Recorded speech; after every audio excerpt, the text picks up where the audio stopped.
On est avec du coup Théo Papamalamis. Théo, félicitations puisque tu as remporté ton premier tour ici à Uriage. Un match très accroché face à Arthur Géa. Comment tu t'es senti?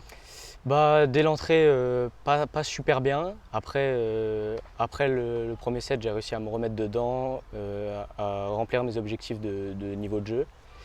Et après, au troisième, c'était super accroché. J'ai pris le break à 4 partout et j'ai terminé à 5-4. Qu'est-ce qui s'est passé dans ce troisième set justement? Parce qu'on a vu que c'était un petit peu compliqué, qu'il y a eu des moments de doute. Et puis finalement, cette victoire, où est-ce que tu as été chercher toutes ces ressources? Bah, avec toute la préparation physique qu'on fait, forcément, ça aide. Et à 3-1, je crois qu'il mène 30-0, 3-1, 30-0. Il fait deux doubles, ça me remet un peu dans le truc, j'arrive à breaker. Et après, jusqu'à 4-4, c'était super accroché. Enfin, même après d'ailleurs, mais après, j'ai réussi à finir C'est à quoi, la dure. c'est quoi le plus important dans ce style de match? C'est le physique, c'est la tête, c'est les deux parce qu'on a vu que c'était quand même très accroché. Bah, je dirais dans ce genre de match, plus le physique et après faire les bons choix au moment important et après ça passe. Tu es titulaire d'une wildcard pour le tableau, tu n'as que 16 ans, tu as déjà un point ATP.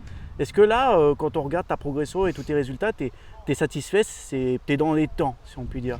Ouais, satisfait ouais, mais après on veut toujours plus haut donc faut pas se satisfaire du résultat là, tu vois. Ouais. La terre battue, tu le disais que c'était pas forcément ta surface préférée. Comment tu la travailles justement cette terre battue?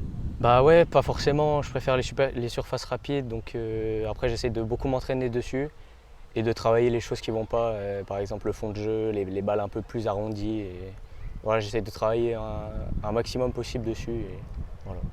La terre battue, tu l'as connue aussi à Roland-Garros, junior. Comment tu gardes quel souvenir de cette expérience et qu'est-ce qu'elle t'a apporté? Je trouve que cette année c'était bien mieux parce que là, il y a un an c'était vraiment une catastrophe parce que j'ai pas réussi à gérer mes émotions. Mais du coup cette année ça m'a aidé tu vois, à réussir celle-là et franchement je suis satisfait du Roland que j'ai fait. Là, ça va être quoi l'objectif ici à Uriage maintenant? Toujours match par match ou tu te fixes quand même Maintenant, des ambitions? non, franchement, match par match et après on verra bien le reste. Plus un objectif de niveau de jeu, tu vois, aller vers l'avant, travailler des choses et après le résultat ça viendra après. Préparer aussi, j'imagine, les championnats d'Europe Ouais. individuels. Qu'est-ce que tu vises là-bas et avec quel état d'esprit tu vas les aborder? Bah, je vise, on va dire la gagne parce que forcément il faut un objectif sérieux. Et après, se qualifier phase finale en équipe aussi et préparer aussi les ITF juniors après au mois d'août. Justement, cette transition junior pro, tu l'as fait un peu de manière précoce parce que tu as déjà un point ATP, là tu es sûr et certain d'en glaner un deuxième. Qu'est-ce que tu as pu voir directement comme différence entre le circuit pro et le circuit junior? Bah forcément après l'intensité physique elle est complètement différente du junior au pro, forcément ça se voit direct. Et après franchement la dureté des matchs, il n'y a pas un seul match facile, il faut toujours sortir un gros match pour pouvoir passer. Et voilà. Eh bien merci Théo, on te souhaite de sortir un Merci gros beaucoup. match au deuxième tour. Merci.